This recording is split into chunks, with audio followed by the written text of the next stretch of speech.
Hello， 大家好，我是 Benson。今天我们来讲为什么西班牙和葡萄牙没有变成一个国家。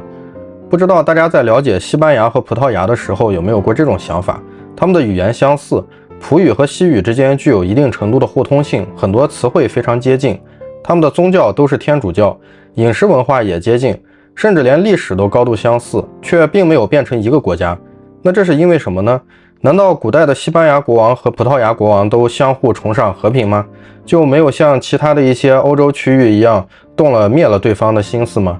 要知道，欧洲古代发生的兼并战争也并不少，法国统一了法兰西，英国也合并了英格兰、苏格兰和威尔士，德国从几十个邦国变成一个国家，意大利也从无数城邦走向联合。可是在伊比利亚半岛上，西班牙和葡萄牙却始终存在。但很多人不知道的是，其实历史上他们差一点就要变成一个国家了。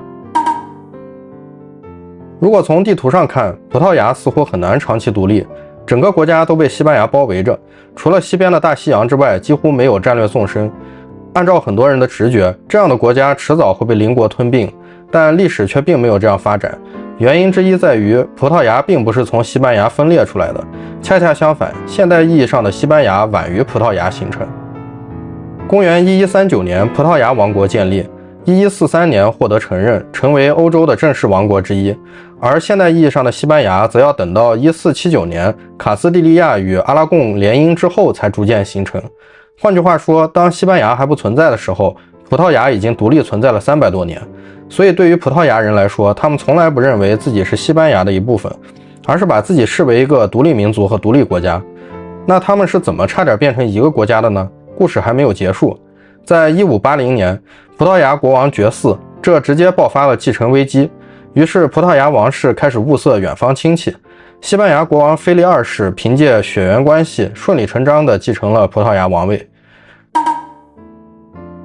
这件事虽然在今天听起来很荒唐，一个国家的国王去世了，结果邻国国王却直接继承了这个国家，但在16世纪的欧洲人看来，这其实非常正常，因为当时欧洲大部分国家仍然属于封建王朝时代，国王这个国家统治者的角色，某种程度上更像是王朝家族的家长角色。王位继承权可以被近似看成和贵族的土地、城堡一样，是重要的私人财产。所以如果国王没有子嗣，那么就会从血缘的角度来考虑由远方亲戚来继承。这和现代国家完全不同。现代人认为的国家属于国民这种观念，对于当时这些欧洲贵族还是太先进了。所以整个欧洲历史其实也充满了因为继承权而引发的战争，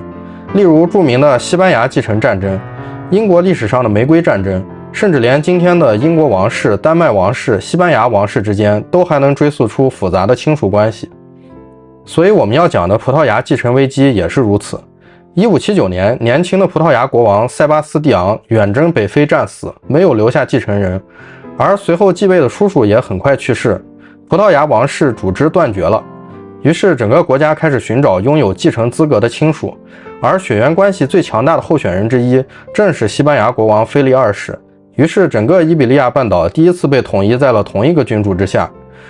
而且不仅仅是整个半岛，双方庞大的海外殖民地也被连接到了同一个王室名下。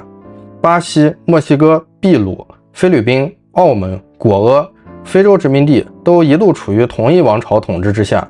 如果历史继续这样发展，今天或许根本不会存在葡萄牙。然而仅仅在60年后，葡萄牙就重新独立了。这是为什么呢？让我们来看一看。原因在于这种统一只是名义上的王朝统一，而不是国家统一。葡萄牙保留了自己的法律、自己的行政体系、自己的贵族、自己的税收制度，他们仅仅只是和西班牙拥有同一个国王而已，而不是成为同一个国家。那许多中国观众可能会疑惑，既然西班牙已经合并了葡萄牙，为什么不像秦国对待6国一样废掉葡萄牙的法律、税收和贵族体系呢？答案很简单，因为16世纪的西班牙自己都还没做到这一点。当时的西班牙并不是一个高度集权国家，而是由多个拥有不同法律和税收制度的王国拼接而成的帝国。例如卡斯蒂利亚拥有自己的税收制度，阿拉贡拥有自己的议会，加泰罗尼亚拥有自己的法律，瓦伦西亚拥有自己的特权等。葡萄牙并不是例外，它只是这个帝国里最大的那块特殊区域而已。况且腓力二世能够成为葡萄牙国王的条件中，本身就包含了保留葡萄牙的法律、货币、税制等。如果不答应这些条件，葡萄牙贵族可能会直接拥立别人，所以这实际上有点像你们继续过自己的日子，只是从此换了个身份而已。那后来腓力二世以及西班牙王室就没有想过慢慢整合，一点点建立自己的有效统治吗？其实他们并非完全没想法，只是成本太高。1580年时，西班牙同时拥有西班牙本土、葡萄牙、那不勒斯、米兰、荷兰、美洲殖民地、菲律宾，这是当时世界上最大的帝国之一，而且几乎每个地方都有自己的制度。如果西班牙王室今天宣布所有地方全部更改成卡斯蒂利亚制度，那明天可能就会爆发各地的起义。所以哈布斯堡王朝长期采取的策略其实是保持地方自治，换取忠诚。甚至后来西班牙真的开始试了，结果恰恰就导致了葡萄牙独立，这也是1640年葡萄牙起义的重要背景之一。而与此同时，西班牙的战争还在不断把葡萄牙卷入其中，因为对于西班牙来说，葡萄牙只是皇冠上诸多宝石中的一颗，但对于葡萄牙人来说，他们原本的整个帝国都在遭受影响。原本葡萄牙和荷兰的关系并不差，但荷兰正在和西班牙进行长期独立战争，所以当葡萄牙和西班牙共戴一顶王冠之后，荷兰人的逻辑就变得非常简单了。既然你葡萄牙属于西班牙国王，那么葡萄牙殖民地也就是我的合理攻击范围喽。于是针对葡萄牙的报复就开始了。荷兰舰队先后攻击了巴西、安哥拉、西兰、马六甲、印度洋贸易战，葡萄牙人在亚洲苦心经营100多年的贸易网络开始崩塌。到了1630年，荷兰甚至占领了巴西东北部大片地区。而与此同时，葡萄牙殖民地缴纳的税收却在不断的被马德里用于支持西班牙在欧洲的战争。于是葡萄牙人越来越愤怒，因为他们发现自己在承担代价，而收益却属于西班牙。到了1640年，机会终于来了。当时西班牙正在同时应对荷兰战争、法国战争和加泰罗尼亚叛乱，整个帝国疲于奔命。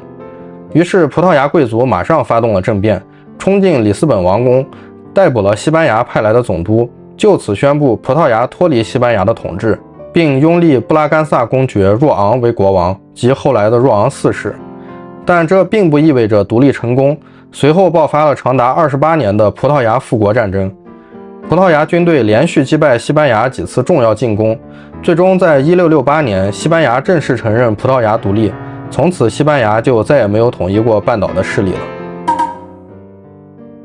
但聪明的观众可能就会想到了，即使有着独立的民族认同，但后来却变为一个国家的地区，在欧洲历史上也并不少见。为什么最后德国统一了？为什么意大利统一了，而葡萄牙却始终保持独立呢？所以肯定还有比独立的民族认同更重要的原因，事情的结果也往往是多方面因素共同导致的。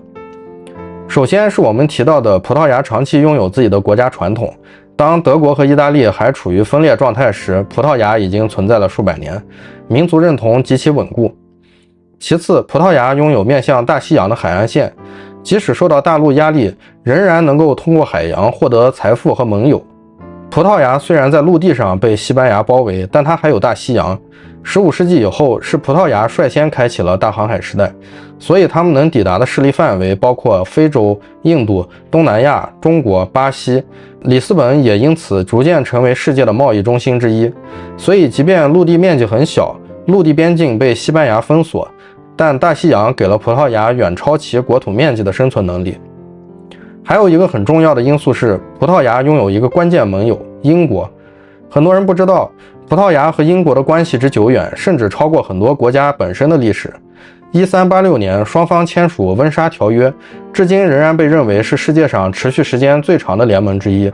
那为什么英国这么重视葡萄牙？因为英国不希望西班牙吞并整个伊比利亚半岛，更不希望西班牙获得葡萄牙的港口和舰队。如果那样，英国在大西洋的压力会大幅增加，因此支持葡萄牙独立更符合英国国家利益。